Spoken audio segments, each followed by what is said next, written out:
Film ini mengisahkan tentang dua anak yang bernama Amir dan Hasan. Meskipun mereka mempunyai status sosial yang berbeda, tapi mereka sudah bersahabat sejak kecil. Amir merupakan anak orang kaya, sedangkan Hasan adalah anak dari pembantu ayahnya Amir. Cerita dimulai saat Amir dan Hasan sedang menunggu beberapa layangan putus di suatu tempat. Anak-anak yang ada di sana juga ikut mengejar layangan tersebut. Hasan adalah salah satu pengejar layangan terhebat di kota itu. Hampir setiap hari Amir selalu menghabiskan waktu dengan Hasan. Terkadang mereka melakukan hal nakal bersama dan Hasan selalu menuruti perintah tuannya itu. Bukan hanya bermain, tapi Amir juga sering mengajak Hasan nonton film favorit mereka. Sampai pada suatu hari, tanpa diduga, kedua anak ini bertemu dengan anak-anak remaja yang selalu menghina Hasan. Gak terima dengan semua perkataan anak yang bernama Asef itu, Hasan pun segera mengambil ketapel dan mengancam ketiga anak itu. Akhirnya mereka pun ketakutan dan langsung pergi. Selain menemani Amir, Hasan juga sering membantu ayahnya mengerjakan pekerjaan rumah.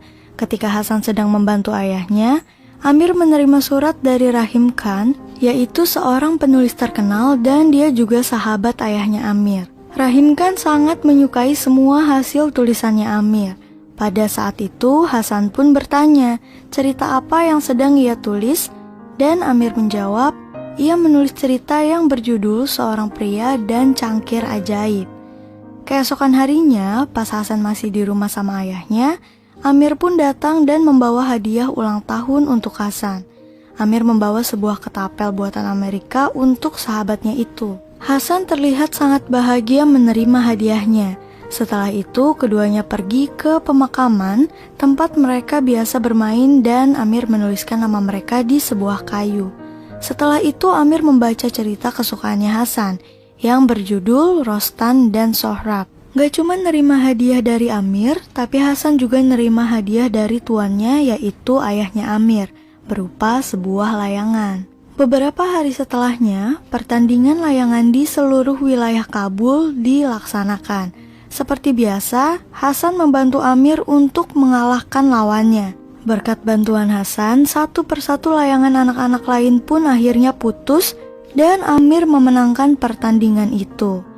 Gak sampai di situ aja, tapi Hasan juga menawarkan diri untuk mengejar layangan putus untuk dikasihkan ke Amir. Ia harus bersaing mengejar layangan itu dari ratusan anak lainnya. Karena Hasan gak datang-datang, Amir pun memutuskan untuk mencari sahabatnya itu. Tanpa diduga, ternyata Hasan kembali bertemu dengan Asef dan kedua temannya. Amir yang gak punya keberanian cuma bisa bersembunyi dan melihat mereka dari kejauhan. Saat itu, Asef dan kedua temannya ingin merampas layangan milik Hasan yang sudah ia dapatkan. Dia ingin kembali memberi pelajaran kepada Hasan. Di sana, Asef menghasut Hasan untuk meninggalkan Amir karena Amir gak bisa ngasih apa-apa untuknya. Tapi Hasan menolak dan mengatakan bahwa Amir adalah sahabatnya. Mendengar jawaban Hasan, Asef pun memberi pelajaran kepada Hasan yang membuat hancur mentalnya Hasan. Gak lama kemudian, Asef dan teman-temannya keluar dari sana yang disusul dengan Hasan dengan membawa layangan sambil menahan sakit akibat perbuatannya Asef. Setelah kejadian itu, Amir tidak lagi melihat Hasan. Ia menanyakan di mana Hasan berada dan ayahnya Hasan mengatakan Hasan sedang berada di rumah karena dia sedang sakit. Sampai suatu hari, tiba-tiba Amir menemui Hasan di tempat biasa mereka bermain. Tanpa diduga, tiba-tiba Amir melemparkan beberapa buah delima kepadanya dan meminta Hasan untuk membalasnya. Maksud Amir melakukan hal itu karena Amir merasa bersalah karena dia udah gak nolongin Hasan saat dia dikerjain sama Asef. Biar Hasan mau melempar ke Amir, makanya Amir lempar duluan ke Hasan. Karena Amir tahu Hasan itu gak akan nyakitin dia. Amir kira dia bakalan dibalas sama Hasan. Tapi bukannya balasan yang ia dapatkan, Hasan malah melumuri tubuhnya sendiri dengan buah delima lain dan segera meninggalkan Amir sendirian. Jadilah kesalahpahaman di sini. Sejak saat itu, Hasan dan Amir gak pernah terlihat bersama. Hasan lebih memilih untuk membantu ayahnya bekerja. Melihat hal itu, Amir pun meminta ayahnya untuk mencarikan pembantu lain. Tiba-tiba ia mendapatkan teguran karena selama ini ayahnya Hasan telah bersama ayahnya Amir selama 40 tahun. Gak sampai di situ aja, Amir pun memfitnah Hasan mencuri jam tangan hadiah ulang tahun dari ayahnya. Padahal Amir sendiri yang sengaja naruh di tempatnya Hasan. Meskipun Hasan difitnah, tanpa diduga ia malah mengaku kalau dialah yang telah mengambil jam tangan itu.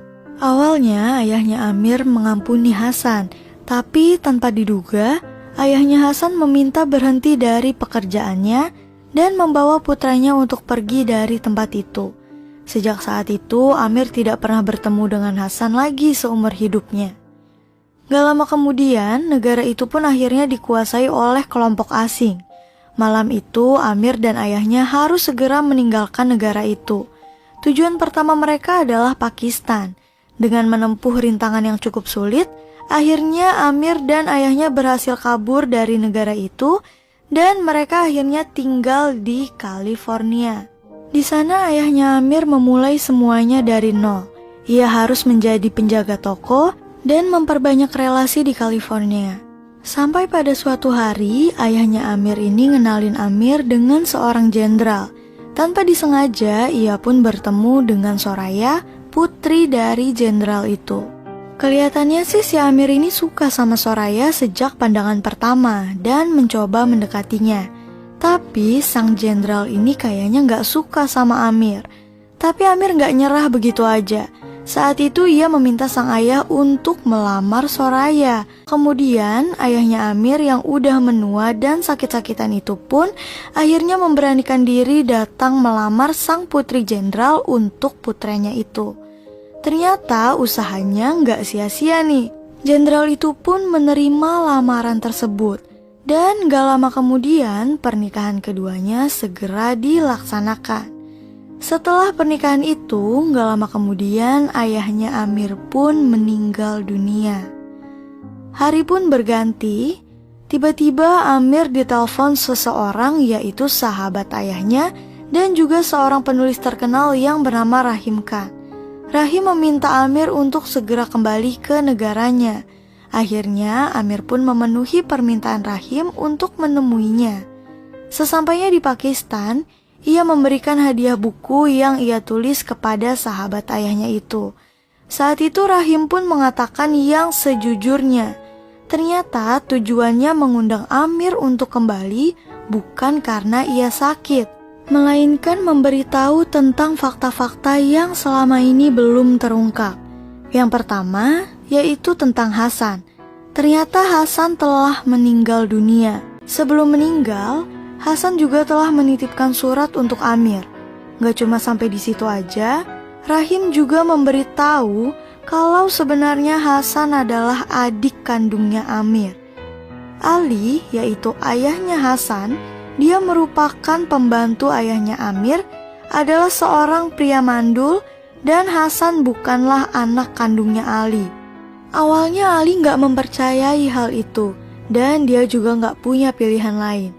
Inilah kebohongan yang selama ini disembunyikan ayahnya Amir. Rahim juga mengatakan bahwa setelah kepergian Amir dan ayahnya dari rumah yang dulu, ia membawa Ali dan Hasan kembali ke rumah mereka dan mengurus rumah itu. Tapi malangnya, kelompok asing yang sudah menguasai daerah itu pun akhirnya menghabisi nyawa Hasan dan juga istrinya. Karena ketika kelompok asing itu datang dan menyuruh mereka untuk pergi meninggalkan rumah itu, tapi Hasan gak mau ninggalin rumah itu karena rumah itu adalah peninggalannya Amir. Akhirnya nyawa Hasan dan istrinya melayang saat itu juga. Dari pernikahan Hasan dan istrinya, ternyata Hasan mempunyai seorang putra yang bernama Sohrab. Sekarang Sohrab berada di sebuah panti asuhan di kota Kabul, Afghanistan. Setelah mendengar penjelasan sahabat ayahnya itu, Amir pun segera keluar dan membuka surat dari Hasan.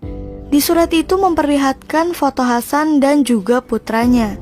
Di dalam surat itu, ia juga mengatakan bahwa suatu hari nanti ia berharap bisa kembali bertemu dengan Amir dan membaca kisah hidupnya di Amerika. Hasan juga merindukan Amir dan mengkhawatirkan kehidupan putranya. Ia berharap suatu hari nanti putranya bisa tumbuh menjadi manusia merdeka serta menjadi orang yang dipandang dan memiliki harapan-harapan lainnya. Dengan berlinang air mata, Amir pun membaca surat tersebut. Setelah itu, ia menelpon Soraya dan menceritakan apa yang telah terjadi di sana. Kemudian ia pun memutuskan untuk kembali ke Kabul dan mencari anak yang bernama Sohrab itu. Dengan pengamanan yang super ketat, Amir mencoba mengelabui para penjaga dengan melakukan penyamaran. Hingga akhirnya ia berhasil menemukan panti asuhan di mana Sohrab berada. Namun, sesampainya di sana, Sohrab udah nggak ada di panti asuhan dan udah dijual oleh pemilik panti kepada pemuka kelompok asing itu. Yang uangnya nanti akan dipakai untuk menghidupi anak-anak panti asuhan lainnya. Dengan perasaan bersalah, pemilik panti asuhan tersebut pun meminta Amir untuk datang ke sebuah tempat bernama stadium karena orang tersebut akan muncul dan memberikan ceramah pada siang hari. Sebelum pergi ke stadium itu, Amir terlebih dahulu mengunjungi tempat bermainnya bersama Hasan dan menemukan tulisan yang diukir di sebatang kayu puluhan tahun lalu. Ternyata tulisan itu masih terlihat jelas di sana. Habis itu, ia pun pergi ke stadium. Gak lama kemudian seorang pemuka pun muncul memberikan hukuman kepada dua orang pria dan wanita dengan melemparkan batu sampai keduanya meninggal dunia. Setelah semua orang yang berada di sana bubar, Amir dan temannya mencoba mendekati pemuka tersebut. Padahal gak ada orang yang berani sama orang itu. Keesokan harinya, Amir memberanikan diri mendatangi rumah sang pemuka kelompok itu dengan pengamanan yang super ketat dan terasa sangat menegangkan. Amir ternyata berhasil melewati beberapa pintu dan akhirnya sampai di suatu ruangan yang jauh dari pintu masuk. Ia mengira kalau pemuka itu akan datang membawa anak yang bernama Sohrab, tapi tanpa diduga ternyata orang lainlah yang datang dan langsung memintanya untuk membuka penyamarannya. Waduh, Amir udah ketahuan nih kalau ternyata dia itu nyamar. Ada hal lain yang lebih mengejutkan lagi. Orang itu ternyata adalah Asef, pemuda yang dulunya sering mencari masalah dengan Amir dan Hasan, dan dia juga yang sudah menyakiti Hasan. Ternyata Asef telah mengetahui penyamarannya Amir dan telah memperhatikan sejak di stadium. Gak lama kemudian, beberapa orang pun datang membawa Sohrab sambil menari. Anak itu sangat mirip dengan ayahnya, baik wajahnya dan juga tingkah lakunya. Awalnya Amir meminta anak itu dengan cara baik-baik, tapi Asef malah nyerang Amir dan hampir aja membunuhnya. Karena gak tahan melihat hal itu, Sohrab pun menyerang Asef dengan ketapel yang diberikan ayahnya. Ia menyerang Asef sampai mengenai bola matanya. Setelah itu, dia dan Amir pun segera mencoba melarikan diri dari tempat itu. Setelah menghadapi banyak tantangan yang cukup berat, akhirnya Amir dan Sohrab berhasil meninggalkan negara itu dan kembali ke Pakistan. Namun, ketika mereka telah kembali ke sana, ternyata Rahim Khan telah meninggal dunia. Keesokan paginya, ketika Amir terbangun, ia tidak menemukan Sohrab berada di rumah itu. Dengan wajah yang masih terluka, ia pun mencari anak itu kemana-mana. Tapi sayangnya, ia tidak berhasil menemukannya dan langsung pulang ke rumah itu. Sesampainya di sana, ia tiba-tiba menemukan Sohrab yang lagi duduk di tangga. Saat itu Sohrab mulai menceritakan apa yang ia alami. Terkadang ia bersyukur bahwa orang tuanya telah meninggal dunia karena dia tuh gak pengen ngelihat orang tuanya melihat kondisinya pada saat itu. Lebih parahnya lagi, ternyata Sohrab juga pernah menjadi korban kekejiannya Asef hingga membuatnya merasa sangat hina. Mendengar hal itu, Amir pun mencoba menenangkan Sohrab dan meyakini Sohrab bahwa Amir akan selalu baik sama dia. Setelah banyak hal yang udah terjadi, akhirnya Amir membawa Sohrab kembali ke California dan bertemu dengan keluarga barunya. Ia mengenalkan Sohrab dengan Soraya, memberikannya tempat tidur layak, dan memperlakukannya seperti anak sendiri. Hingga suatu hari, Amir yang lagi mencoba ngajarin Sohrab bermain layangan yang sama seperti apa yang diajarkan Hasan. Amir menceritakan ke Sohrab tentang betapa hebatnya Hasan ketika bermain layangan. Dan film pun selesai.